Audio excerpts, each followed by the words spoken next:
Well, I'll put this on air. It might make somebody laugh. It might not make anybody laugh if they don't watch it. But anyway, I did quite a bit of work on the lawnmower when I was 12. Well, I started when I was 12 because the kids in the street were all bigger than me. I mean, I was about 7 when 2 or 3 of them were 14. So they were bigger than me, and they just did things I didn't like. So I used to help one of my eldest brother mend his car, and I don't know whether I did that first or whether I took the lawnmower engine to bits first, but I was always working on the lawnmower. To me, a petrol-engined lawnmower was really exciting when I was a kid because we couldn't afford stuff like that. It was a rebuilt one, so it had faults to fix, and I used to do all that because I had a book and I could read.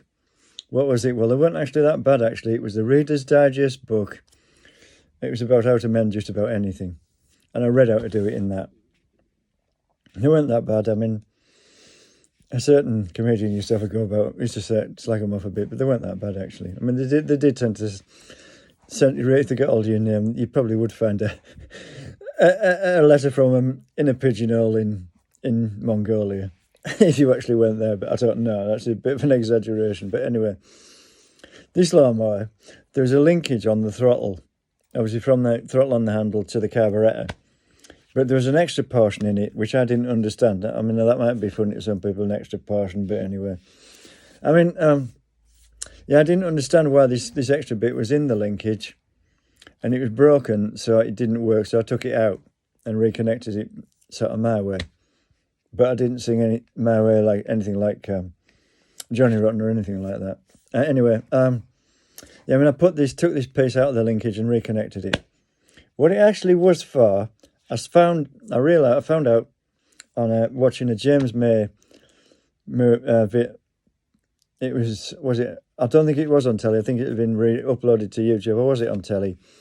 He rebuilt a Suffolk Colt. That was my joke about buying a Colt from Suffolk, or a horse from Suffolk, a Suffolk Colt. There was a Suffolk Punch with a slightly bigger one. And that's not meant to be funny. What was it? Suffolk Colt was 12-inch. It wasn't a Suffolk Punch 18-inch. Well, anyway, blade width, cut, whatever.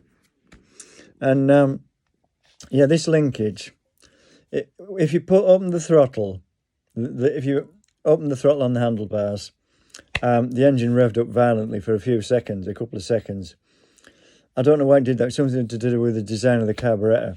And this extra part in the linkage slowed the throttle opening down a bit, and it stopped it revving up violently. That's what it was for. So I took that out, and I didn't know what it was for because I was only 12 or 14 when I did it. But after that, I could never understand why it was if you opened the throttle when the mower was moving, it popped a wheelie because the engine revved up violently. Because it was driven by the Baccarola. She literally let the clutch lever out, revved it up until the what was it? Can't think of the word.